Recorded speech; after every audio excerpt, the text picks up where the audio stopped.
So I'll try and go and get it sometime. A rice cooker and a pressure cooker and a few things like that. Oh my goodness. What did you do for work out there last time? No, I didn't work. When I was in Sri Lanka back in 2005, 6, I was a volunteer with another church there doing tsunami relief work. Come in, Kat. Come on. Come on. Hi, Tina. Hi, Alice. We can't see you, but I see your name. Hi. Okay. Hey, everybody. Hello. Really laugh where you are, Melissa. Well, the thing is, the power just cut off. Oh. No! Yeah. So I'm going to be in the dark a bit. And but I will not be stopped. Melissa, let your light shine from the inside. LOL. Oh my goodness. Yes, Alice, I will do that. Oh my gosh. Oh wow, it's like pitch black here. Let me see if I can get any sort of. It's Pitch black on the screen too. yeah, I'm looking at that. I'm like, can I get? Is there any light? Let's. No, it's like I'm like, okay, time for home coach. All of a sudden, I'm like, oh crap. Oh no! Yeah, and here in South Africa, we have scheduled times, so we know when it will be off. But there in Sri Lanka, it just happens, eh? Yeah. It's kind of times, but Luxon and I had never been affected. And so, because we were kind of going off, hey, look at that. See, you can kind of see a little bit of me, but there we go. Oh, that's good. That is good. Do I look spooky? Isn't this funny?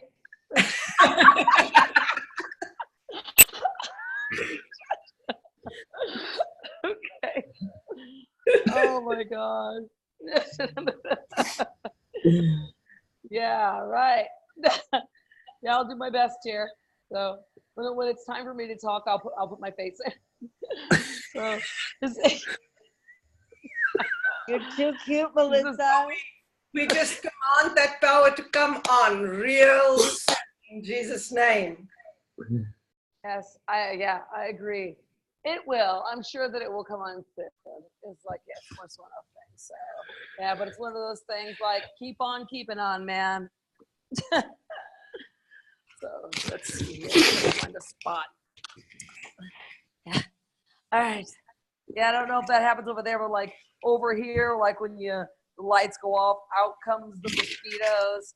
And so, like if you hear any cracking and popping, that would be mosquitoes.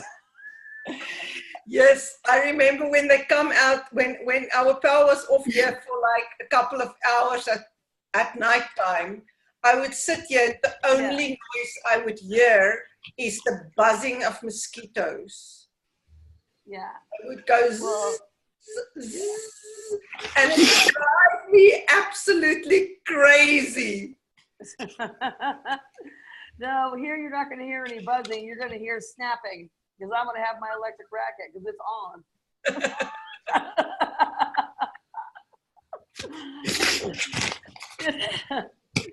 You know, one day they'll just stay away. When I command them, like the geckos are starting to stay away.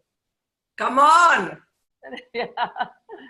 But the mosquitoes are a little bit more stubborn. Mosquitoes, yeah. Yeah, and once there in Sri Lanka, I used to call them kamikaze mosquitoes because they can bite you through the thickest of jeans. Yes, yeah, they do, and they don't care. And I remember when I just got there, sitting in my friend's living room, and between me and them, I would see like at least 15 or 20 mosquitoes going hovering like this in the room. It's Like little vultures. crazy. But yeah, they like new blood. So when you guys come out there, I mean, just yeah, they love it. It's like they all come for you. They get sick of the people that are local, and they come for you. It's true. They will fly past 1,000 locals to get to that blood. Yeah. So Well, I I, mean, don't know about you guys, but when they suck my blood, it'll be Jesus's DNA. Hey. yeah. And the mosquitoes will be transformed. That's right. When they bite you, Alice, they go away singing, "There's power in the blood." That's right. Oh, you guys are funny. See, for anybody joining in new, you see the topics we cover in Home Coach. We are a peculiar bunch. Amen.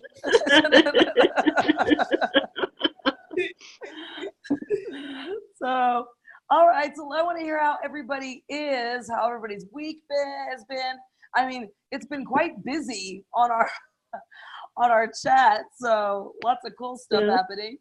So I don't know, like Marlene, can I put you on the spot? Will you start? Yeah, you always put me on the spot. I know how much you like that. I hate it. It's like creeping death, isn't it? How many people are there in the group? Because like sometimes when I go on the pages, like people I haven't seen on there before, and I'm thinking, oh, there must be so many people on this Home Coach page. On the Home Coach page, like on the Facebook page, there's like 81 people. Yeah. And then on the actual chat, there's probably around like 30 that chime in. That's quite a lot of people, isn't it? Yeah, so 20 a little bit more regularly, but and it's good because I mean I love how we get all like the responses, the feedback, and all that stuff. It's really great, you know. And Wow. one thing I love is that that you guys are doing the responding too. It's not just me, and it's community. It's helping one another with their situations and praying and all of that. So it's pretty awesome. Wow, yeah, I really like the page. And like sometimes, you know, you go on there and you think, oh my goodness, it happens when I'm asleep because of the time difference. And like, I think, oh, I've got so much to catch up on. What's going on? Yeah. It's really good. Messages. Yeah. Your phone must be going ding, ding, ding, ding all the time. Yeah, I'm usually on a pretty long span though, so I catch a lot of stuff. But in the mornings, usually it's probably about like 80 messages. but like to me, I like it. It's cool. It doesn't bother me at all. So it's one of those things. Okay, I've been doing the reading as well. I think I'm up to date with the reading, but I've been listening to the Bible app, but I think I actually need to read it as well. Mm-hmm. Like for me, for something to be remembered, I need to read it physically as well as listen to it. Yeah. But yeah, that's going well. And that preacher last week, what's his name? Roshit? Yeah. Roshit, he was good, wasn't he? He was very good. Like he bounces, like he's really on fire. Yeah, yeah. And so like, tell us kind of like, what did you get from it? That sort of stuff. I can't actually remember. I can't recall. Sorry, I've got cats outside playing. He's really good. It's just the way he puts it, and like you can really relate to it. He doesn't kind of dress it up or anything like that. He just says it as it is, and you know, he was entertaining, not as in entertaining, ha ha ha, but he was enjoyable to listen to. Yeah, he was passionate about it. Oh gosh, yes. Yeah, very much so. So, not to say that anybody else isn't passionate, but it's just the way he delivers the message. It was really, really good. Mm-hmm. I think I wasn't the only person who enjoyed his first. I've forgotten what the word is now. The first time he was preaching 2 weeks ago. Yeah, about the love one. One who's talking about. Yeah, the message about love. Yeah. Mm-hmm. It's almost like I'm waiting to see when Kirby's away to see who else they pull up, because I think, oh my goodness, who else is there? It's like there's a lot of And- gifted preachers there. Yeah. Yeah. I also listened is to Jackie's message on the Revelation, the one where John, well, that one where he wasn't too happy. But yeah, that was really interesting, especially with the thing about Antichrist being a spirit, not a physical person kind of thing. And I'm thinking, yeah, that just makes sense because it's there all the time, really, isn't it? Yeah. But yes, that's my week so far. Awesome. Thank you, Marlene. Thank you for letting me put you on the spot. One day you will grow to love it. I will. Can't wait. But just for everybody, and just even for this recording that we're doing, if you haven't listened to the messages that Jackie did when she came and taught, it's really important to listen to those because it kind of expresses where we are at WOW, you know, because honestly, when we have kind of the rapture mentality, it doesn't make sense for life. Like, if you really want to live right now, that particular school of thought really asks for death. It welcomes death. It welcomes the death of other people. It even suggests that, you know, the world is just going to go to crap and we're going to be lifted up into the air somehow, taking some sort of front row seat to the slaughter of people, and that we're actually going to like that sort of thing. You know, I mean, when you think about the whole, what it actually is saying, it is not at all compatible with what WOW, or the message, the word of life, that Jesus came to give us life, and that we're to bring heaven to earth, and that the earth will change, but it's going to be because we're bringing that life into it, heaven to earth, not by some sort of, we're going to just destroy everybody and then asking the Lord to come sweep us out of here so he can have wrath on these people, because that's basically what it's suggesting, you know? But if you thought that way for so long, for a lot of people, that might be a hard one to hear, you know? Like with John, I hope he does come back, and I hope he processes it, you know? I hope he does process this, because, I mean, John, what he did in body, a lot of people do in their heart. They'll be in a place and they don't agree and their heart retreats, but they're still there in body. We're just seeing him, you know, walk through it, you know, a little bit differently. And so to me, you know, we pray for him. And I, you know, really sincerely hope that, you know, he will really take a look at it, you know, and I mean, really take a look at it. That's just what I'm saying. It's just really take a look at it, because man, you can sit in a posture for so long, call it right, and then all of a sudden something comes to challenge it. And the question is, will you take the time to say, okay, let's have a look at that, you know, because we can always upgrade in what we know, because what we learn here is dimensional. And so there will always be something more. Yeah. And so to me, that just invites us to something. And honestly, when it happened, it invited me to, it's like, okay, Melissa, why do you believe what you believe? That if you're challenged, you know, even in that way or even in a different way, what will you say, you know, to people? And, you know, will you see from their perspective? Because from a perspective of the law, that's very real, because it says law is going to come down on these people's head. God is going to judge them. And if there is that law, then they would be absolutely right about that, right? But there's a greater way and a better way, all right? So, Onita, go next.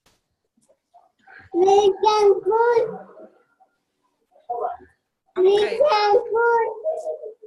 I'm extremely behind on the reading. I'm still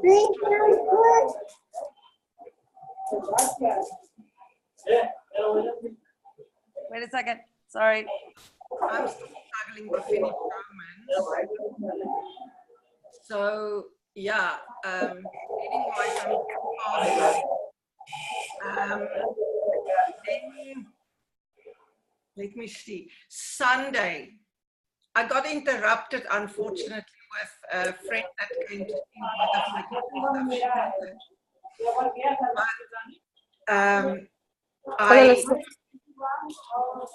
Hey. Sorry. Somebody's microphone is on. I'm gonna need to like mute it real quick. Hold on 1 second. Deep. Okay, thank you. Okay, now that's good. All right. Go ahead, Anita.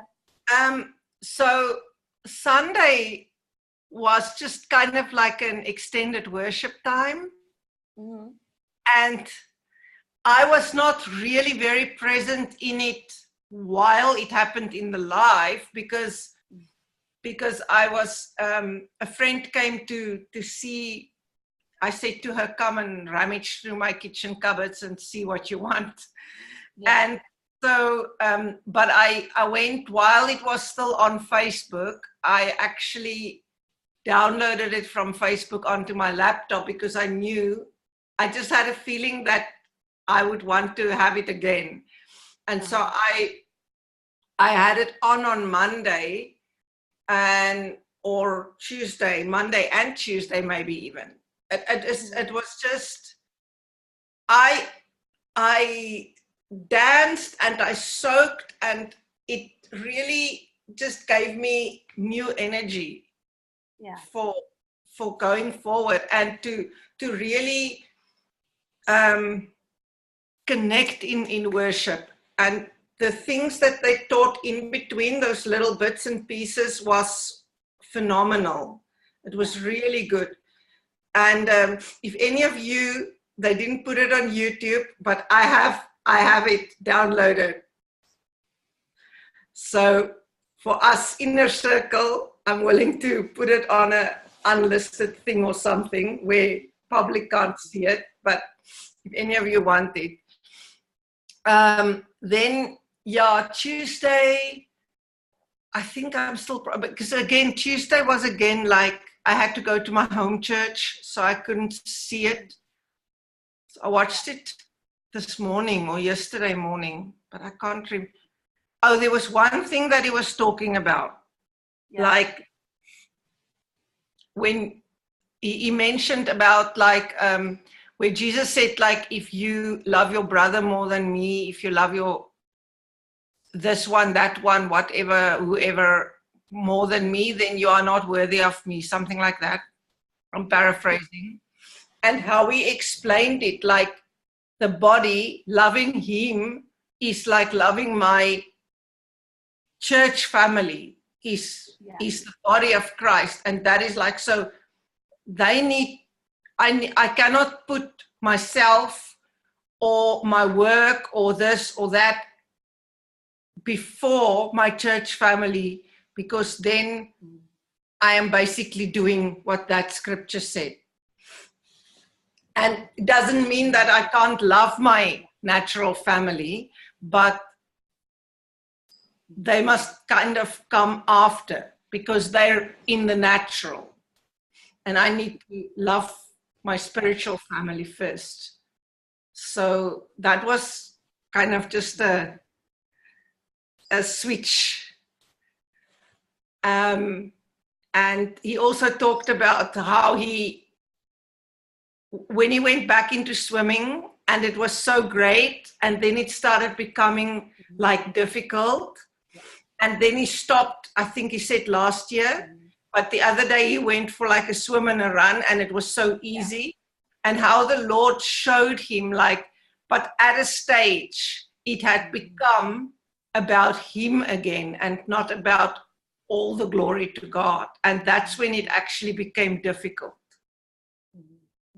So it was for me just really food for thought. Like, sometimes we start out well, and sometimes we say, oh, I do it for all of God's glory, but in the meantime, enjoying that little bit of hoo-ha that comes to you.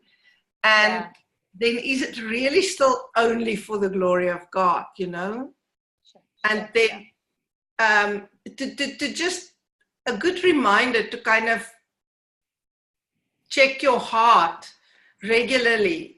in anything, not only in sport. I mean, his example was sport, but it can be in what you do as a business. It can be even in your Bible reading, for that matter. It can be in anything. But to always check your heart when you even give a testimony. Do I give it because I kind of a little bit like it when people come to me afterwards and say like, hey man, right on, high five, well done? Or is it really 100% only for the glory of God? Yes. And then see that it came for him with so much more ease when he didn't care and it was all just for God. Yeah. And yeah, I think that was just something for me to know. Okay, remember this. Okay. Awesome.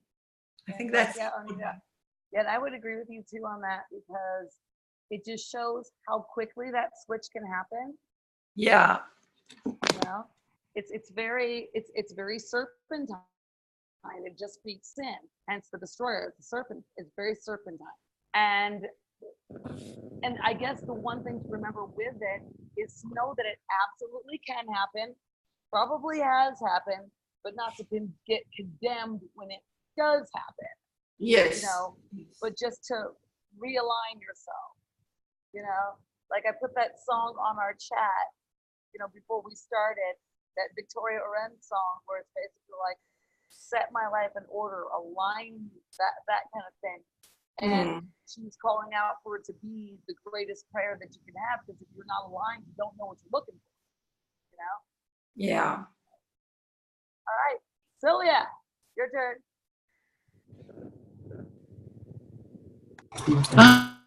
Hi everybody.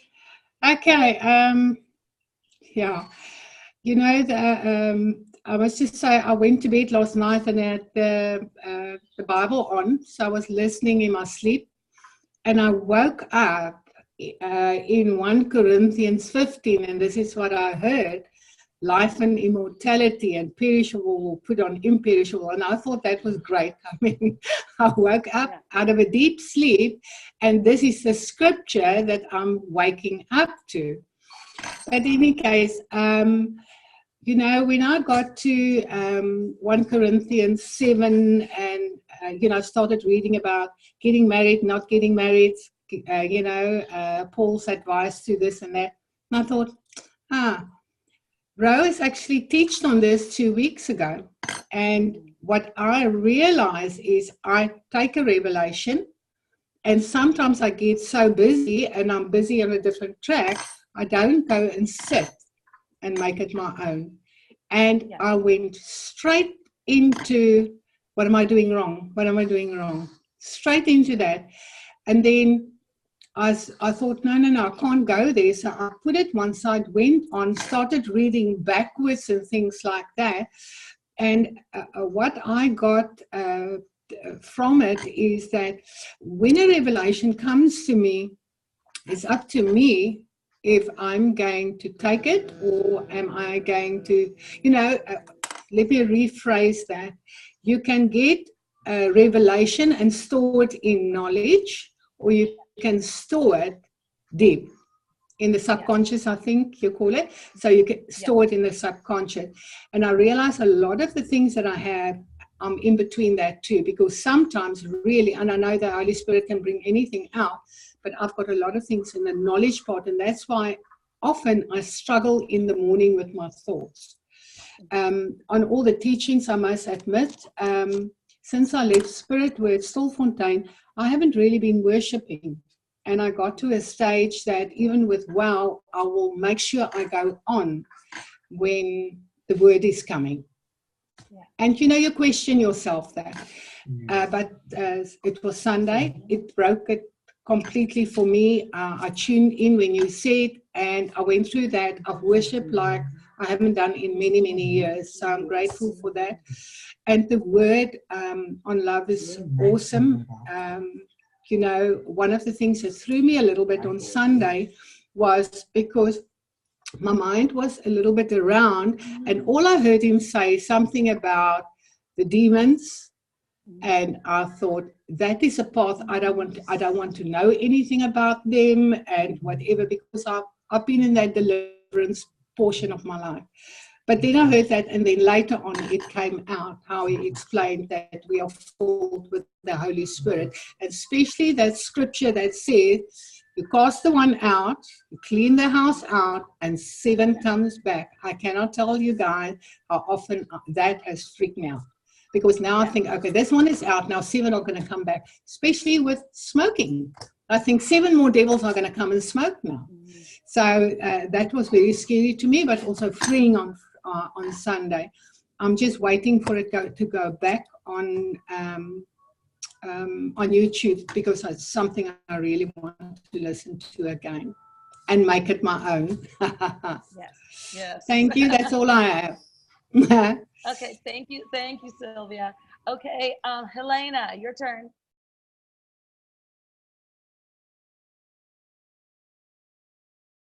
Hello, everybody. Hello.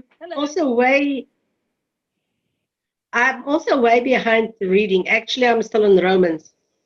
Actually, in Romans 8, I have listened to the audio, but I've noticed after a while I'm just hearing, but I'm hearing, but I'm not listening. But one of the things that have really got the revelation is I have in so many times felt I'm not worthy. I'm not worthy. So I'm hoping I can express this properly. But I got the revelation that, yes, I'm not worthy.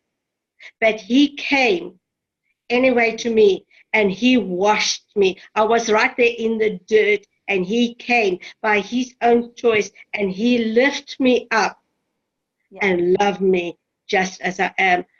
And just all that unworthy feelings and yuckiness just absolutely just washed away and said, yes, I'm not worthy, but he came to love me anyway. He came because he chose to love me. And that was to me absolutely amazing. The other thing what I've been meditating upon is what Claudia said is your body.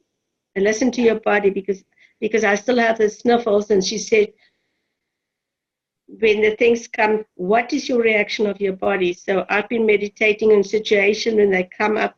What is I'm thinking this, but in the meantime, my body is reacting in a different way. So I have been meditating also on where is my body actually contradicting to what I'm thinking.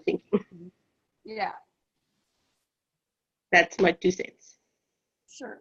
And also, Elena, remember, for anything in body, and I talked about this a little bit because there was a lot of different medical things that were going on this week, if you notice.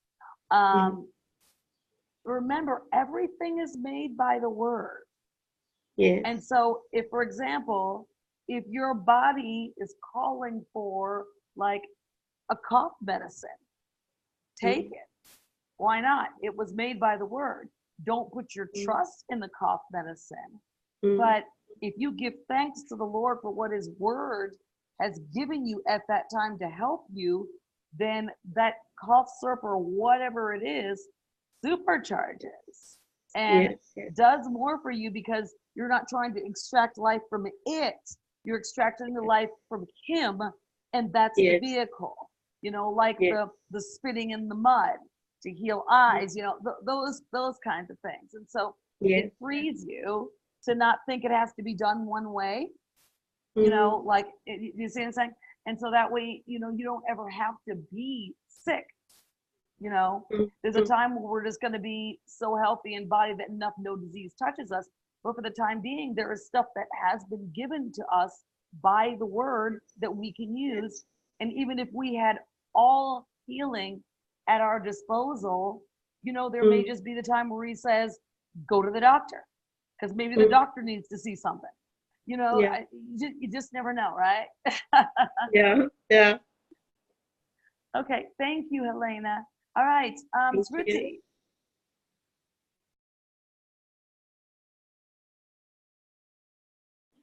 Hi, Melissa. Hi, thank you for joining us. Yeah, it's my pleasure. And so right now, because you just come on, we're kind of discussing like how the word, both in the Sunday and Tuesday service and the Bible study, is impacting you thus far. So do you have anything you want to share? Not right now, actually. Okay. No, that's okay. That's okay. We'll come back to you. You can go ahead and remute. Melanie, how about you? Hi, wow family. How are you? Hello. I mean, I really agree with everything that Oneida and Sylvia and I'm just getting to know you guys. I'm really Helena. agreeing. Yes, Helena, I'm really agreeing with you guys. I mean, I'm living it. I'm so connected with the family and whatever I hear, and I'm late on the reading, but I wake up with it. I wake up with a word, or I wake up with an item, and I take it as a gift. And gifts don't have to be physical for me. Just the gift that I receive in a dream, I just hold it very high, and I just live from that level. And it's just giving me a lot of joy, a lot of peace that I can even extend to others.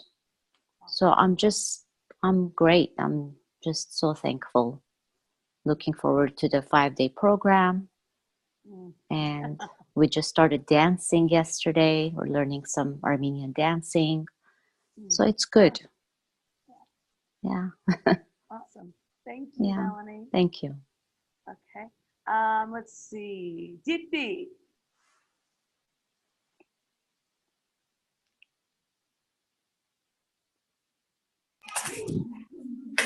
Hi everyone. Hi. Hi. Everyone is looking really great. I want to say that first. I see everyone looking so pretty and younger and shining and so bright. Actually, this Sunday I actually missed the worshiping because generally I generally skip the worship and I catch it at the end and then listen to the word. But this week I was seeing that worship is continuing. I thought maybe it will start a little late, and then I actually missed it. And then I heard it was very wonderful, and I have to catch up with that. Apart from that, when I'm enjoying all the messages in our discussions in our chat, and I actually looked the videos which you have linked about the subconscious mind programming. They were very nice and they were really helpful, which Sylvia asked for. And because of Sylvia, I started watching the Psych Ascension series again, and it's like I never heard it before, and it's like giving all new revelations for me again. Right on. And right on. I'm trying to again come back to reading with following the reading plan. I'm reading 1 Corinthians. Yes. Yeah. That's it. And can I say to you, Deepti, boldness. My gosh, there has been a change. Is everybody noticing this? What? It's boldness. There's a new boldness on you. I agree 100%. Oh. Okay. And like permanent smile, girl. I love it. Yeah, thank you. And I also started praying in tongues. I found a prayer partner. We pray on phone daily. Like I started praying in tongues for like 15 to 20 minutes daily from past 2 weeks, and I am seeing a lot of change in the way I look and many things. Like I can feel the difference actually, and I see gold dust on my elder daughter almost daily. Like I keep sending pictures sometimes. So it's all very nice. I think today I saw 3 specks of gold. I was watching Prophet Kirby's sermon in the morning, Roar Conference. Yes. And there was three specks of gold dust on her today. Oh yes, God. I saw that on the chat. Awesome. Yeah.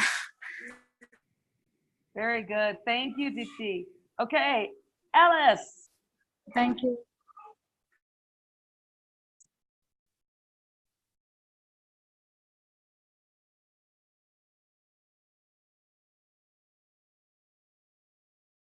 Oh, Alice, are you there?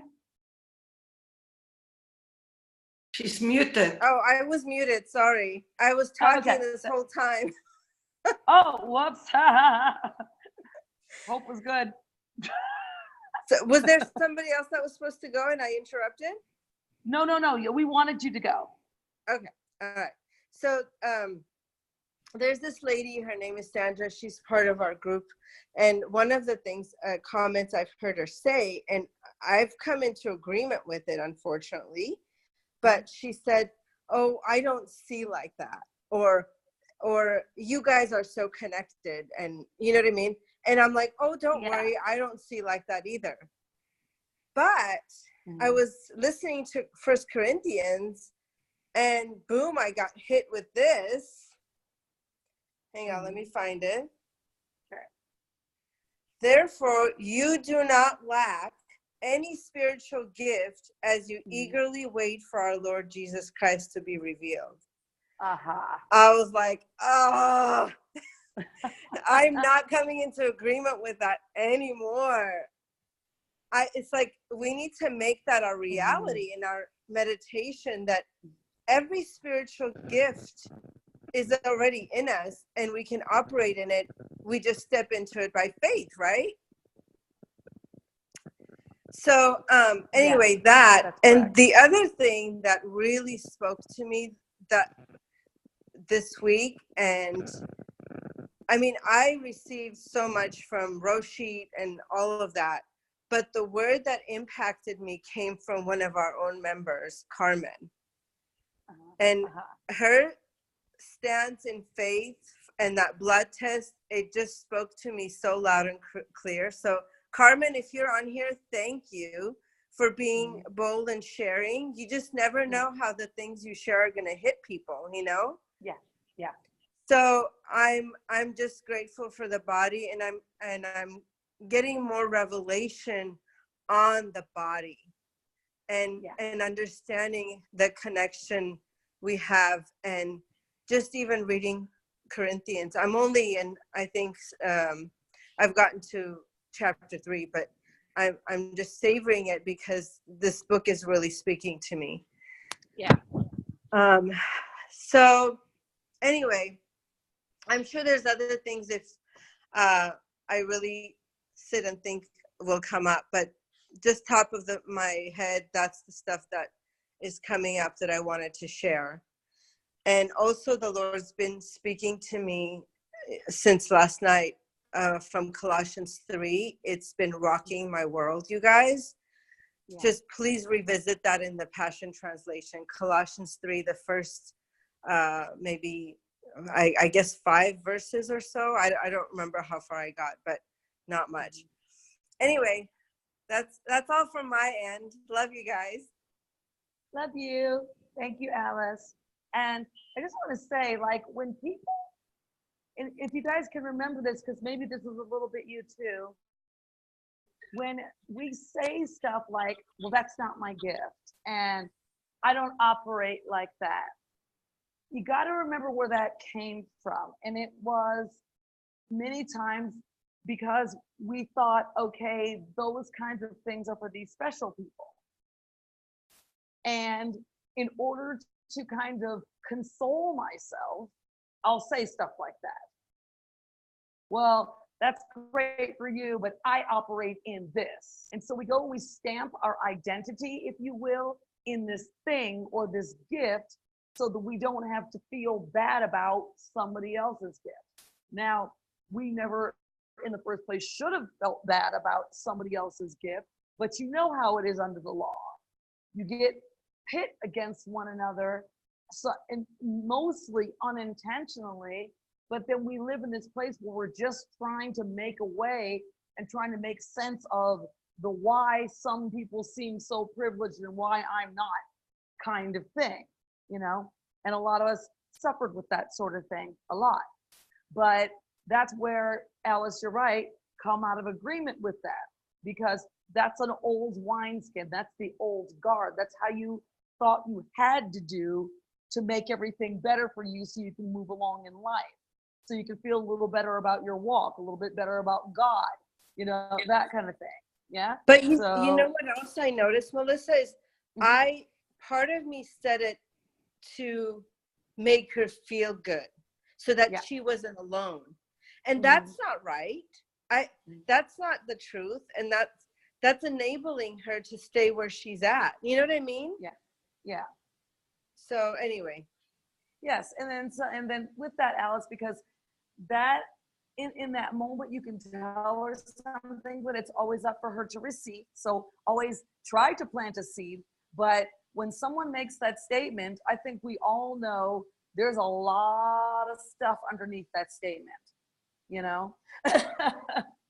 And sometimes too much to unravel, even in a conversation, you know? Because there's times where I speak with people kind of still under the law, and a lot of them are just hell bent in staying in their bondage at times, you know? Yeah. So, yeah.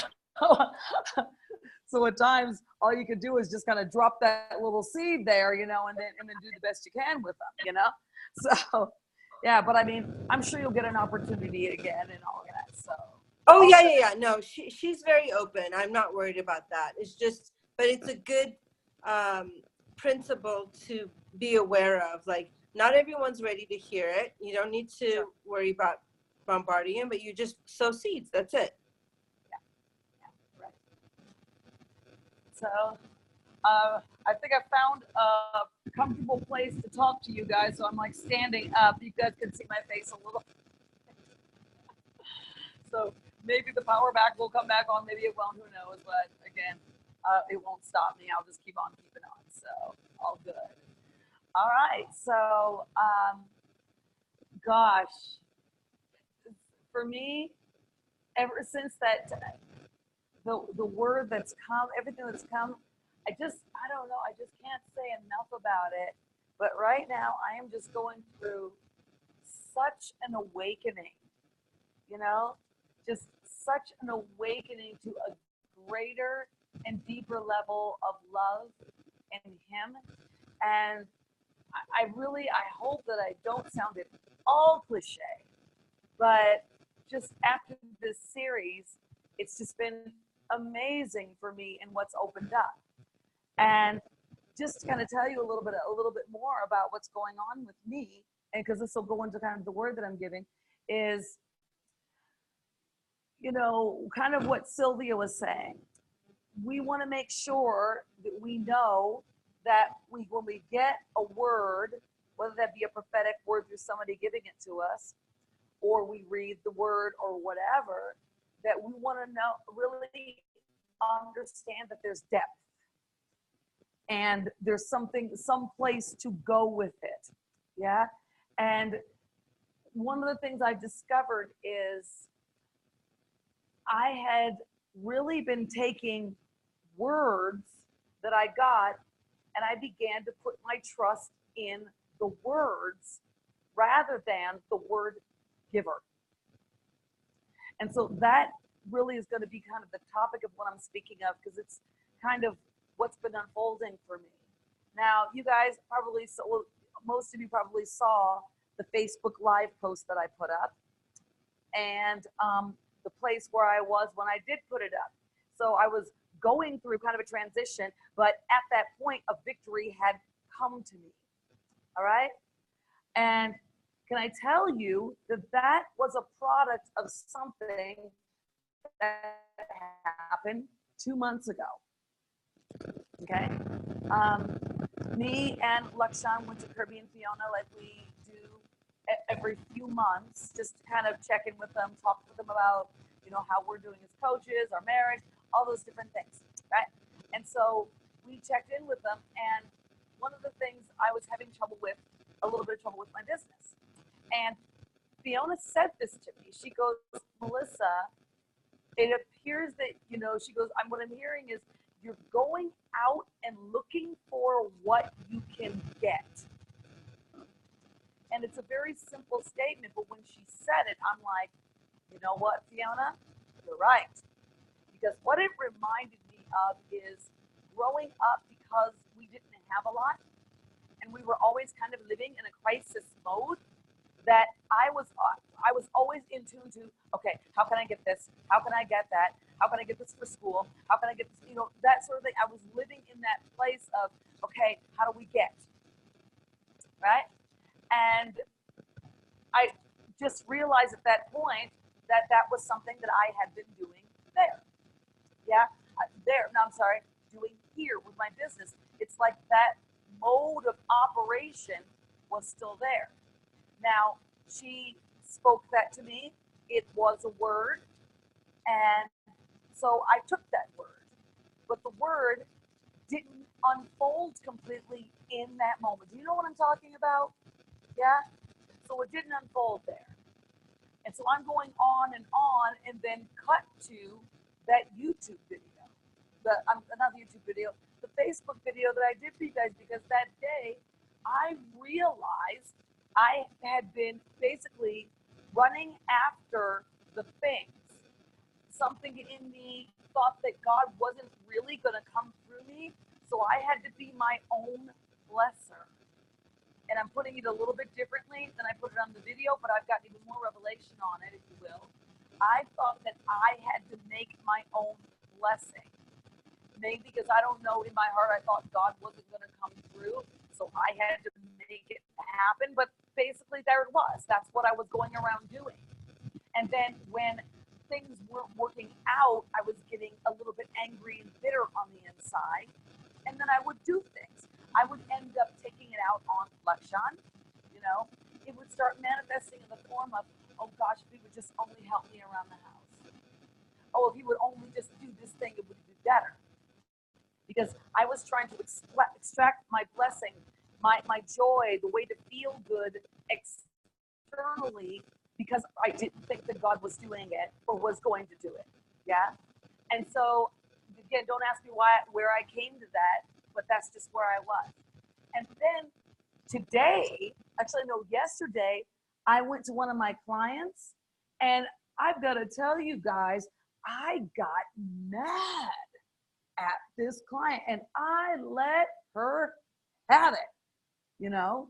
Now, some of the things that I was saying were, well, actually most of what I was saying was true, but the way that it was coming out, and she actually wrote to me and said that I really hurt her by what I said.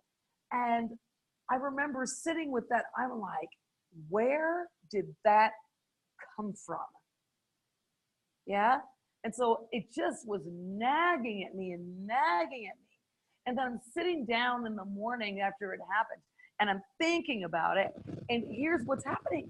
This joy starts coming up in me. And I'm like, okay, what is this? You know, and it was almost like, I'm like, this can't come up in me. I've done this. Yeah? This can't come up in me. I have done this thing to my client. And it's coming up, and I'm trying to push it back down because I'm in the serious mode of what I've done to this person. And I've got to tell you, you guys, in that moment, I'm feeling what you're supposed to feel in grace. Because what we're doing, speaking of in Corinthians here, there's nothing unlawful for you. Now take this. There's nothing unlawful about what I did or said. But not everything is profitable. I'm not under the law. But it is for me to remember that my freedom isn't supposed to be making other people stumble. Okay? So I'm in this place, and this joy is coming up, and I don't want to feel the joy because I have done wrong. And it brought me to this place where, oh, okay, I'm trying to be my judge, jury, and executioner. Oh, yeah, well, I did wrong, so I should get this punishment, whatever it may be. And so I want to punish myself. At that moment, I don't want the freedom that the cross has given me. That blood. And justice is there for me and for her, my client. And that we are called to take that justice. Otherwise, we will live under the law and self-justify. You see, I can sit up there in self-justification and talk about why I was right in what I was doing. You see what I'm saying? And I can live in that place, or I can go into, oh my gosh, take this, guys, and I can humble myself and take the justice of the cross, take the grace that actually gives me merit and favor and does things for me that I don't deserve. You see, at that point, that client probably should kick me to the curb and fire me for the way that I behave. But strangely, it's continuing. Why should I get that privilege? I should be punished. You see what I'm saying? And so up comes this joy. Oh my God, you guys, oh wow, up comes this joy, and I am doing my level best to enter into it and not feel guilty. Yeah.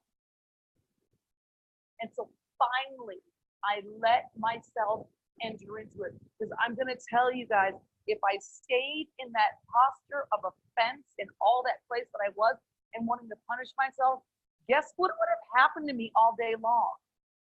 There would have been little punishments, if you will, coming to me in different forms because I'm inviting them. Now, this might be something that you are hearing for the very first time, right? But I want you to hear it, because if we can't take the joy and stay in joy and grace, even when we haven't performed well for something as small as that, then my friends, how are we receiving the cross in general? If you can't receive such a small thing as that. You see, it's a real hard one to be a son, knowing that you have a certain level of immunity to what everybody else has to experience because they're under the law. It's very difficult to live down and take mistakes that you'll make, because in your mistakes, you will want to run back to the law and allow it to punish you because you've been taught that's the way that it goes. Oh my gosh, you guys, we have to learn to walk in the freedom of making rip-roaring mistakes in front of our eyes, but still staying in that place of sonship release.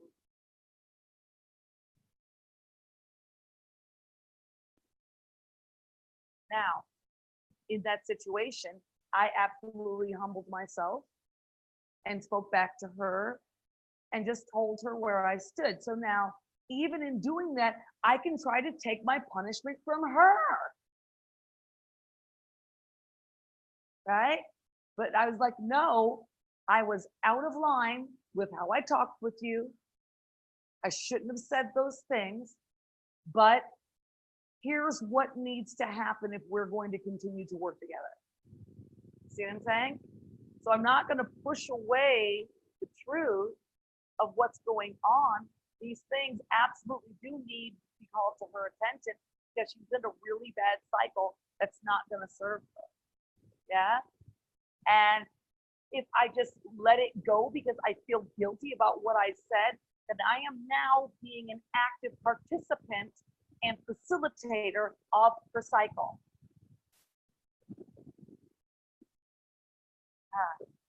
Okay, everybody sit with that for a little bit because I'm feeling a lot of strength on this one.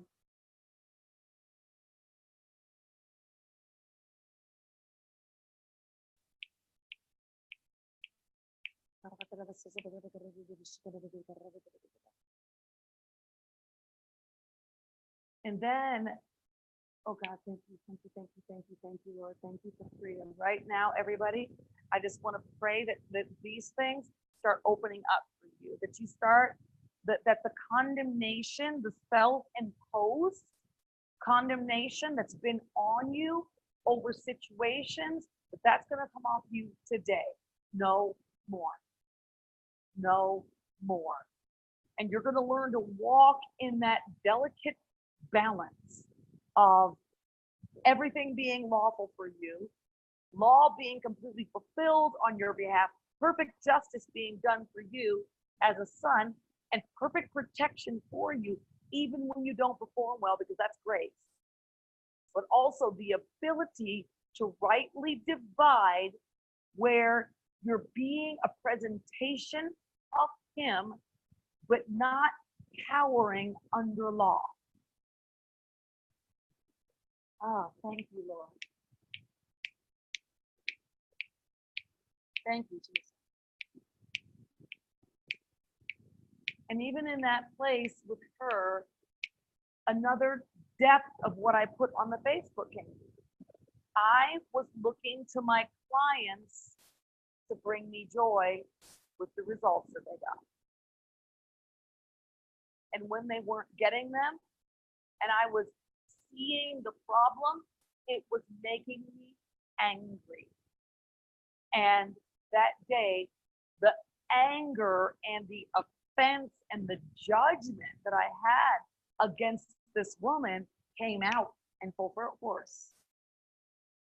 Now, normally, I'm a person with a lot of restraint, but it was like, bam, out there. But I know that in that situation, something was happening. Something that I hope is absolutely happening to you right now.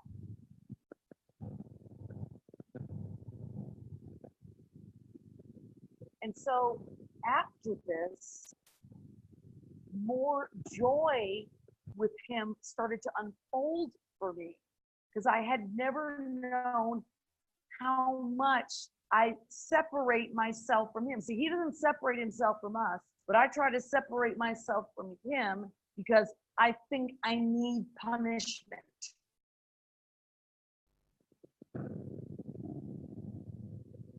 And so this word that Fiona gave me is continually unfolding. Now I'm saying this to you because when she said going out and looking for what you can get, at the root of it was simply, I didn't think God was good. And I didn't think he was going to come through for me. And then today it started to go back even further. It dated back as far as when my husband's visa was first turned down. Because when it was turned down, it blindsided me. I never thought in a million years that that would happen. And at that point, when it did happen, when he came to me and told me it happened, I remember thinking, I gotta have something. I gotta have something. And I believe that set me on the course to looking for things external to make me feel blessed and satisfied and happy. It was way, way back then in 2015 when that actually started, and it set me on a different path. And so I'm just seeing for these last few years how I've been operating in this mode. But I've got to tell you guys, even in all of this that I'm seeing, maybe you're relating with this, even in all that I'm seeing, he never ceased to bless me. He never ceased to be good to me. He never brought the law down on my head by him, by Kirby and Fiona. I continued to prosper. It's just that my eyes were so flows to him doing it because I was in that offense against him starting when my husband's visa was turned down. And so, my God, with all of these messages, oh my God, it's just like, I need to be aligned. I've been praying for so many things. Me, have the using relationship with God. Me. And so I'm going to him after things. No, I didn't want to. One might look at me and judge me, but I didn't want it to be that way. I was just in a place where I was so blinded that I thought it had to be that way. And even at times when I would think, I don't want to ask for any more, I would get this thing in the spirit. Oh, if you don't ask, you're not going to get it. You have not because you ask not. Those things would come up to me. But I was in that place of using him for things. Don't get condemned by that, but that's what I was. I was using him. And because when you get into a posture like that, it doesn't matter how much he does for you, you won't see it. And even if it comes to you, you won't enjoy it. I've heard it said that, oh, God will only give you what you're mature enough to handle. You know, that kind of stuff. No, God gives. He's given. He just has given. And awesome things come to us all the time. You know, he's put the world in our hands. He's put this power, this weapon of mass destruction in our hands. You know how you are. I know how I am. I wouldn't do it. But he's the giver of all good things. But if you receive it in the posture that I was in, it becomes a curse to you. And even if everything that ever had come to me in the form of word came, going to America, traveling the world, all that stuff, it wouldn't satisfy me. And I'm going to tell you why. Because this posture that I was in, that God doesn't come through for me. So even when he does come through for me, I'm blinded to it. I can't receive it because I'm offended. So I was offended back here somewhere. So even when it comes, even when I take it, it will still almost be a curse to me till everything that he could ever give me ends up being my curse.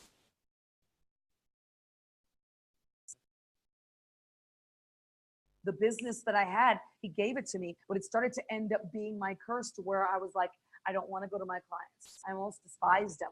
I was getting mad at them, that kind of thing. Something that I love to do, helping people. You guys, if I ever was a complete jerk to any of you, I'm real sorry about that. But this was kind of the posture that I've been in, and I've realized that I was operating in that, and that's why I'm offended with my house. All I can see is, remember the last time the gecko poo? All I could see was that. All I could see was the dirty floors. All I could see was these things, and this was a house that in the beginning when I saw it, I'm like, Lakshan, this is the one. I want this one. So I get my heart's desire, but now I'm all fussed over gecko poo. Now I don't see what I first saw, what was that when it was given to me. Because I'm in that offended posture with God, and I'm just looking around for what I can get. Oh my gosh.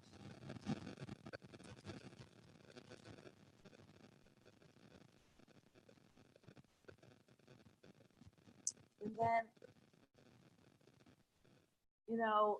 it sucks to find out you've kind of been in a using relationship with God. But here's another one that I'm going to throw at you.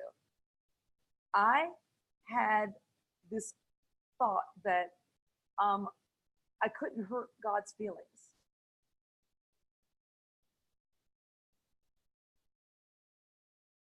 That he was just kind of this feelingless, emotionless being that's up there saying, you can't hurt me, I'm God. Okay? And because I think that I can't hurt him, I'm really flippant at what I do.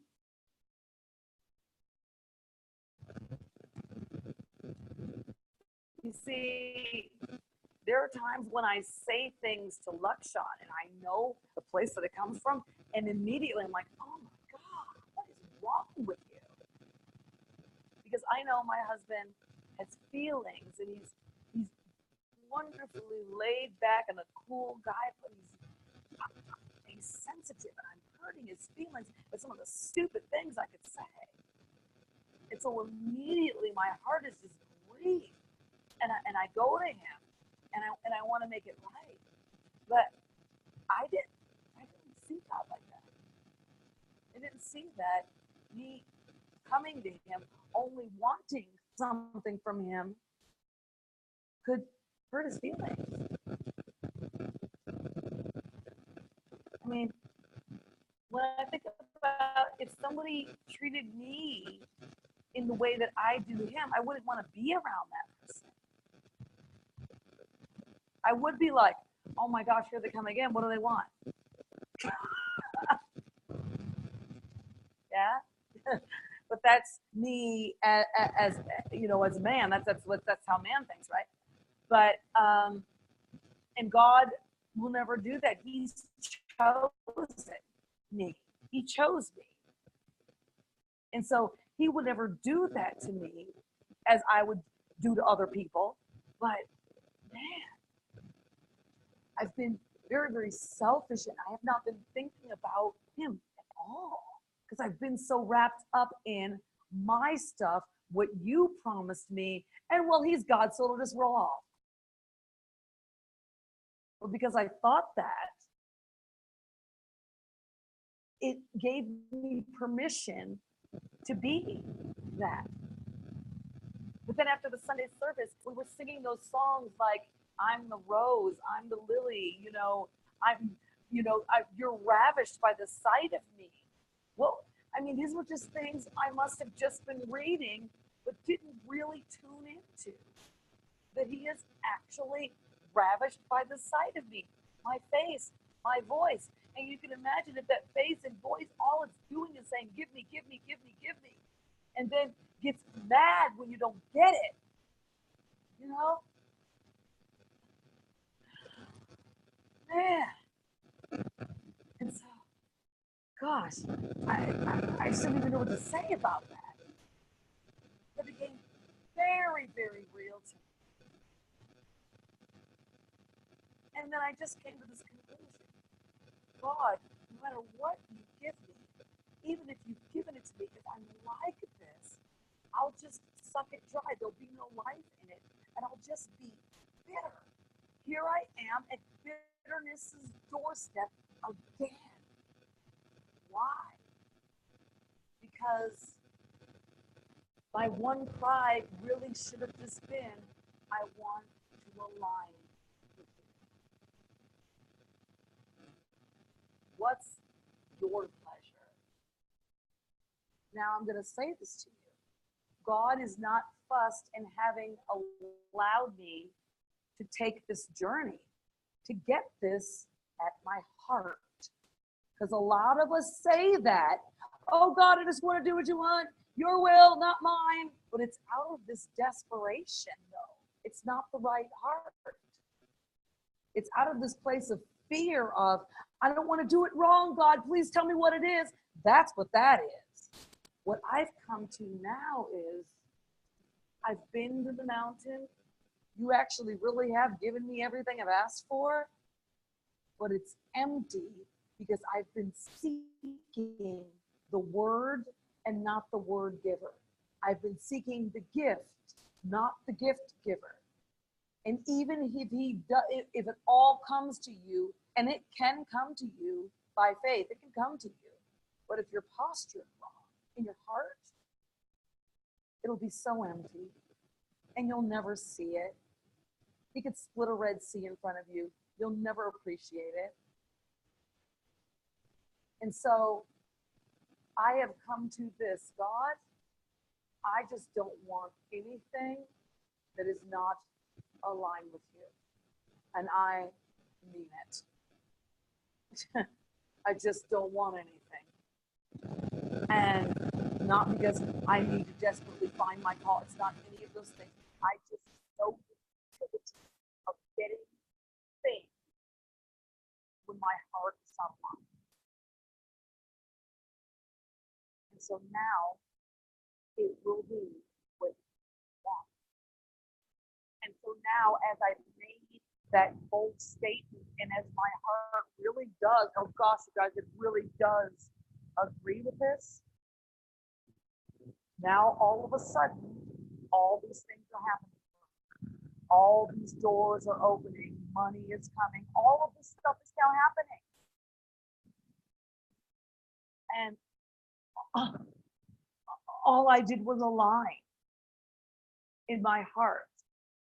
Now that I've said I want to align, now, just like that word that Fiona gave me, you're going out looking for things to grab at, this word will now unfold. Because right now, I don't know the half of that word. And the power's back on. Isn't that?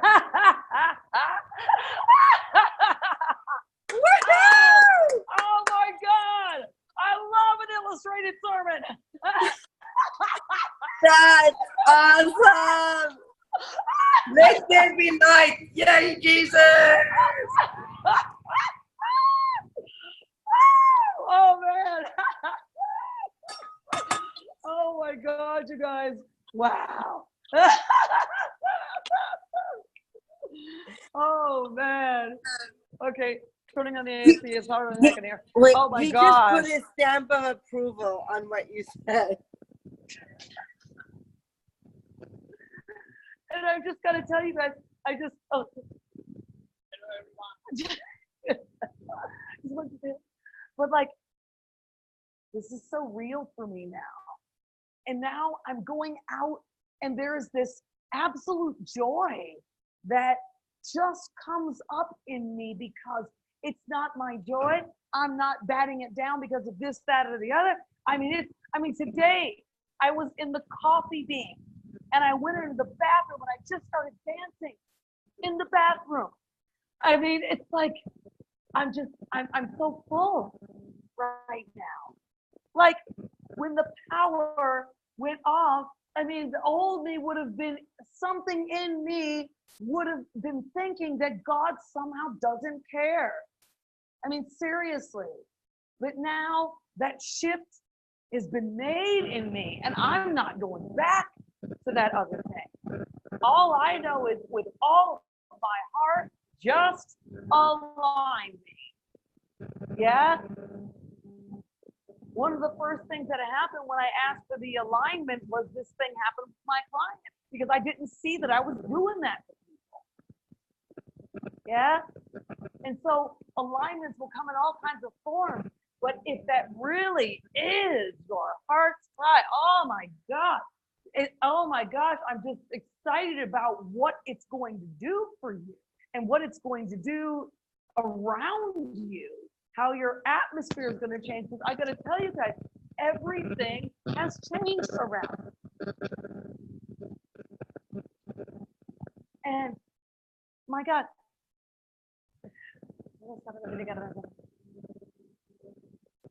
and that we are on a condemnation-less, if I could use that word, journey. That we're allowed, even in our mess and mistakes, to be joyful, to expect protection, to expect that He's surrounding us and that we don't have to run out of the strong tower to punish ourselves. We don't have to do that anymore. It's finished. You don't have to take on a punishment that's already been taken on for you. But what I'm telling you guys about is my journey. This is just my life. And you guys, I'm trying to be as vulnerable as I possibly can, and I will continue to be so. This is just what I'm getting, as I'm going along. So yours might be different, but find yourself in this. You know, find yourself in this because there's freedom for you. Yeah. And like I said earlier, it's hard to see your mess and know that it's paid for, who you were. Now, I'm not advocating going out and just doing whatever and being careless and reckless. I'm not advocating that. But and I don't believe that's any of your hearts. But what I'm saying to you is when you make your mistakes, and you will, in your journey, don't try to jump into condemnation. It's been paid for. Allow him to bring you to grace and bring you to joy so that when you go back into the situation, it can become something amazing. You know?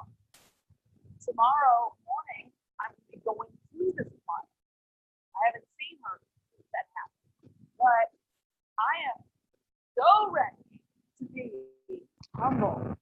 I am so ready to be whatever it needs to be. I am ready, and I'm glad of it.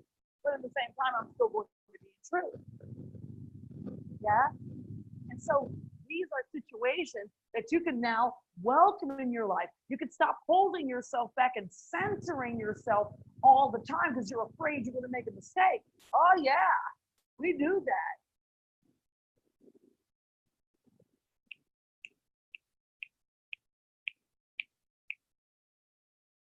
Oh my gosh, I feel so wonderful. I just can't even explain it. And I just pray right now that God, all that you've deposited in me, again, it came into me, now it's coming to you.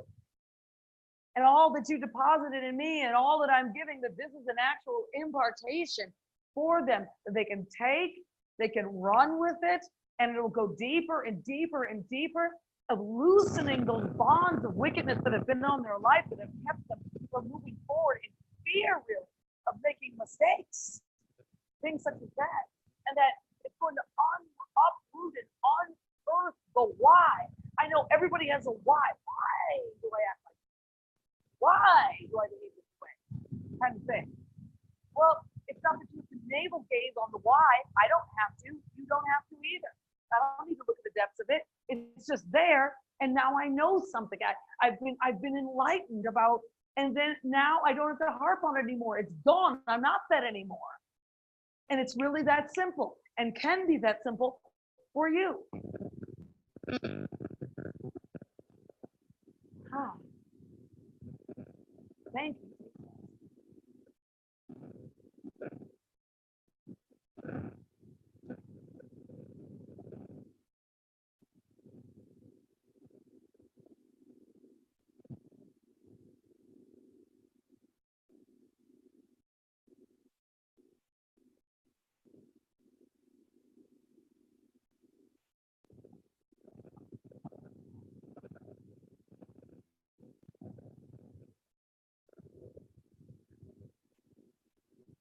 When you feel the different things, the agitations, when your apparent bondages are before you, don't be frightened by them.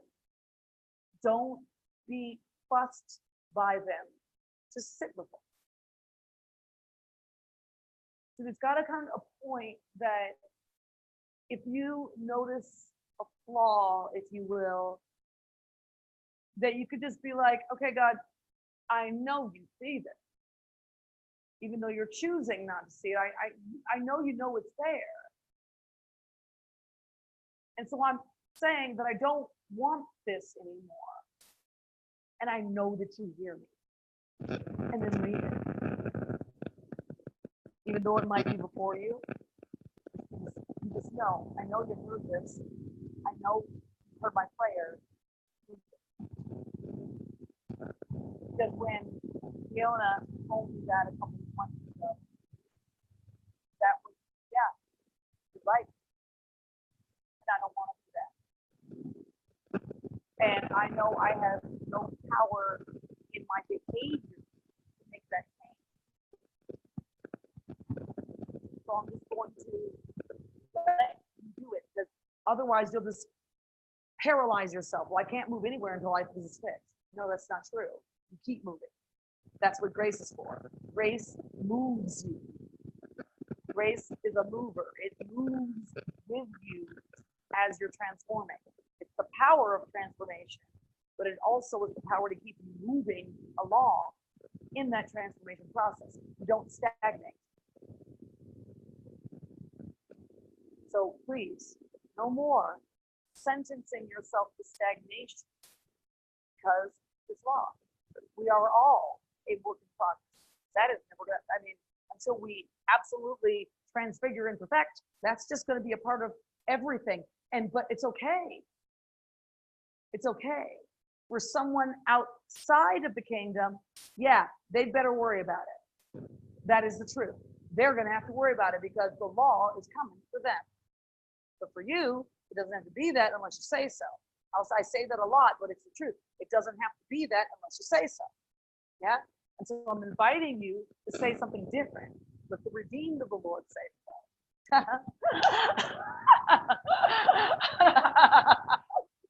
Say that.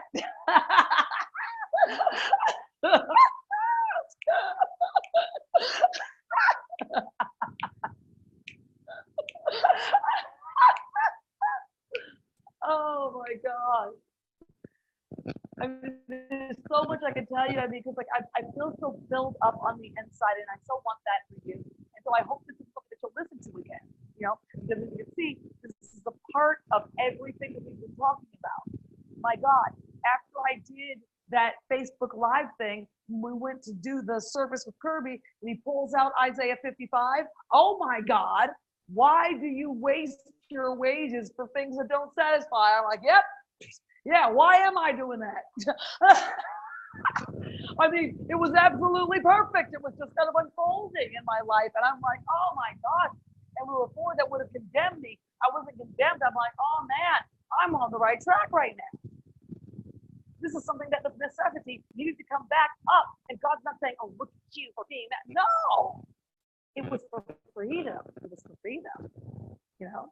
It's for freedom that we've been set free. And so if you can see things like that, it's for freedom. It's for freedom, not for condemnation. It's for freedom, for deeper and greater and more levels of freedom. That's what that stuff is for.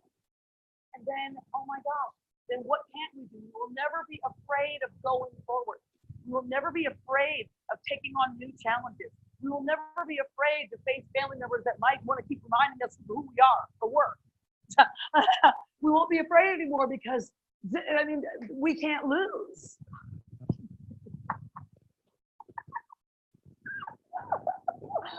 Oh my God. Oh my God. So good night, Marlene. But this is really all I have to say. Because if I go on, I'll just start laughing. I'm just feeling a big laugh bit here. So I just want to say to you, I want to hear what you guys have to say as a result of all of this. So whoever wants to go, you just chime in first. Could I please say stuff? Yes, please, Alice, go ahead. Melissa, you just described what I went through with my daughter on this trip. Oh, I mean, it was such an emotional. I mean, I'm gonna try not to cry, but I can't promise. It's like there's so much there. I'm so thankful that you shared this because it's brought so much insight on where she's at and how she verbally, you know, attacked me for something I did. And I was really paying attention to my response inside and what I was really feeling and what's behind, you know, really present with it. And I realized that I didn't go to my default offense. Yeah, I got hurt. I'll admit that. It was painful, just like your client. But I didn't let it make me a victim, you know? And I understand now that came from her not knowing how good God is. You know what I mean? Yeah. And even the offense that she probably carries towards me from past stuff, I don't know. But I'm telling you, what you shared today went deep, so deep. Thank you.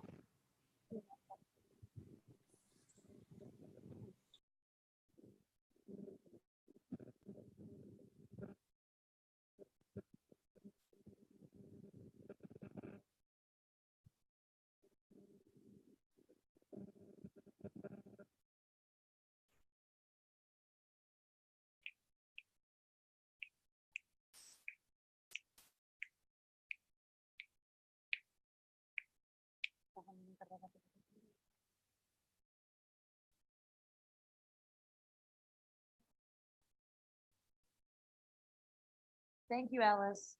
It's like anybody else, please chime in.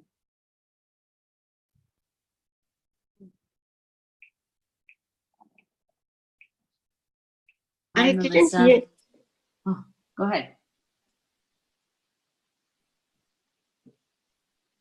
Should I go? Okay. Yes, So go yeah, ahead. I just feel like it was like a shovel. You just hit it and you just let it out. You plowed it. And then when you were talking about how we can do something and it's forgiven, I felt like it was like a conveyor belt, like picking us up and bringing us up. Like it's there. You fall on it, it just brings you up. That's what my vision was. Yeah. And it just really spoke so deep with me. I want to listen to this again for sure. Thank you. And even the no condemnation thing, that really spoke to me deeply. Like, I don't have to be condemned, even if I did something wrong. You know, I don't have to feel condemned. Ah, so good. Yeah. Because the thing is, death isn't coming for you anymore. And that's what we have to realize. But it's like we're in a world that is condemned, wants condemnation, wants blood all the time. So you have to remember, we have a massive collective around us that calls for that stuff. And this is why we have to actively commune with one another, with sons and stuff like that. We've got to be around people with that are like us in this, because we are diametrically opposed to every way of the world. They're not like that, but yet we're in the world most of the time. See what I'm saying? We're out there with them because it's good for them that we are out there with them. But in that time, that's where you can kind of start to lose and forget, really, in many ways, who you are, because everybody is so present around you, what you're not and what the world is. And so it's a tall order. It really is, you know. And so, but we're all growing, and we're a work in progress, you know. So, who else?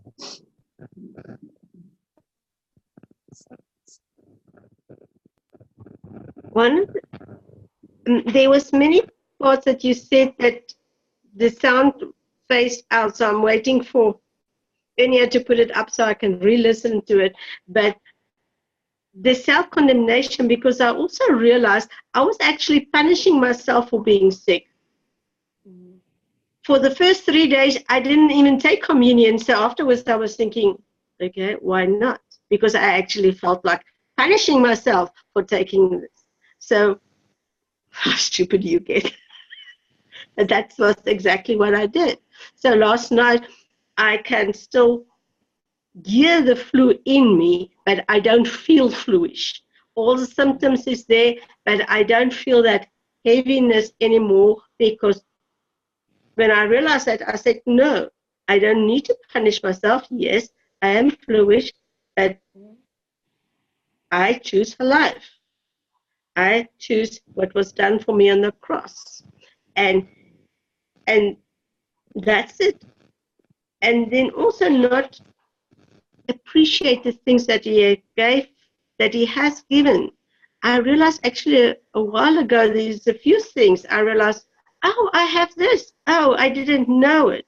Because I didn't appreciate it, it's like it would have made my, in certain areas, like my mom gave me a nice electric beater so that I can make bread so that it can be healthy. And there was a little problem. So now I think I have it already 6 months, and I haven't actually even used it because all it needs, it was a change of plug. And when I took it out, I said, oh, my son already put a plug for me, but for the last 6 months, I didn't use it because there was no plug. It was a simple thing. So I didn't appreciate what he has given me. So even that was a confirmation of what you said. So thank you. You're welcome, Helena. And the thing is, when you think those things, it's not stupid. You guys, you have to remember where you come from. We've been indoctrinated with the other way. We are one of the first groups of people everywhere. But think of this, worldwide, that have chosen this word and to come out of that and to dare to think that you've changed into something else. And so now we're going through that process and change. And so, I mean, I wish everything would just go away. But I mean, it's kind of not like that. You know, we're learning, we're growing, and we're going to raise up a generation that will not have to do the plowing that we're doing right now, as it were. They'll have their own journey, of course, but they won't have to basically swim upstream in the manner that we have to right now. So when you make your mistakes, you do your things, and because there's times when I think I should be taking communion and I don't know why I'm not doing it. That's that stuff. Yeah, that's what Kirby is talking about. These deaf and dumb things, these things that kind of sit on your life, and who knows why you're not taking communion? Maybe you think you deserve that sickness because you didn't do X, Y, Z. That's the law. Yeah. And so this is where we are being transformed by the renewing of our mind, but that is the battle. It's the mind stuff, because everything on the surface can be very placid and going very well, but you're all up here having your battle, you know. And Melissa, can I add one more thing, please? Oh, absolutely, please. When you said, this is such insight, oh my God, when you said that because of your offense with your house, you were seeing the things that were wrong. Wow, that right there can set so many people free. Like, now I know how to recognize offense that's subtle and hidden and maybe masks as something else. Wow. Yeah, because I mean, Alice, everybody, that's why it's called serpent, because it's serpentine and it's creeping around, seeing who it's going to devour, and it comes in the form of your house, your husband. This is why I was always getting mad at Luxon. Well, why doesn't he clean it? Why doesn't he help me? Yeah, that sort of thing. And even when he does, wonderful, didn't I? You know, I mean, that kind of stuff. But it's the product of an offended heart. And like I said, when I went kind of let my client have it, I always say this of other people, but it's true for me too. Okay, Melissa, you're mad at something, but it ain't at them. That all that is, that's pent up something. That's unresolved something that's coming after that person, because they're probably the easiest target at that point. So, I mean, man. But honestly, this is something that would crush me before. I would be condemning myself right now for what I did, you know? But I'm not crushed, though. I'm pressed, but not crushed, you know? Love it. Okay, anybody else? I'm going to add something. So, because we're so deep into this, I mean, I feel we're in a different level. And I was feeling when Helena said punishment, I just felt pain where I used to feel the pain. So words are so powerful, and the thoughts we have are so powerful. And when we're in this place where it's just so much love, we're so elevated. And it's like, try to stay in this place. The more we know it, the more we have it, and we know the love and gift of it, we can stay here. So it's just amazing. I'm loving this. Thank you. Thank you, Melanie. Sure. Anyone else? No? Okay. So then I think we'll end here because this is a lot. What I gave you, this is a lot, and I really want you guys to let this unravel, unfold, and please let's talk about this during the week. I'll do my best to keep bringing it, but let's talk about how this unfolds you during the week, because I believe all of you have been given a new set of eyes, if you will. The eyes of your understanding have been enlightened. It's probably answered a lot of even very simple things day to day that bring those little agitations and steal your joy. It's that, you know? So I just want to thank you. I just thank you guys so much for allowing me to kind of unravel in front of you. In the form of our weekly message, just unravel in front of you.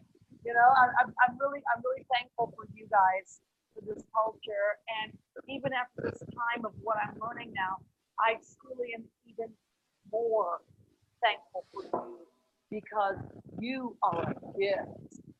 You are all a gift. You're a gift that just are, but you're a gift that God has given me, and I'm so darn grateful for you, really, really. And you'll get from me a lot more appreciation that I believe that you got, you know? So I love you guys. We love you, Melissa. Love you. And so thank you all for tuning in. And so this will be up soon because it's on the cloud. So all good. Okay. Okay. Bye. Bye. Good night, everybody. Good night. Have a good day for those in America. Yeah.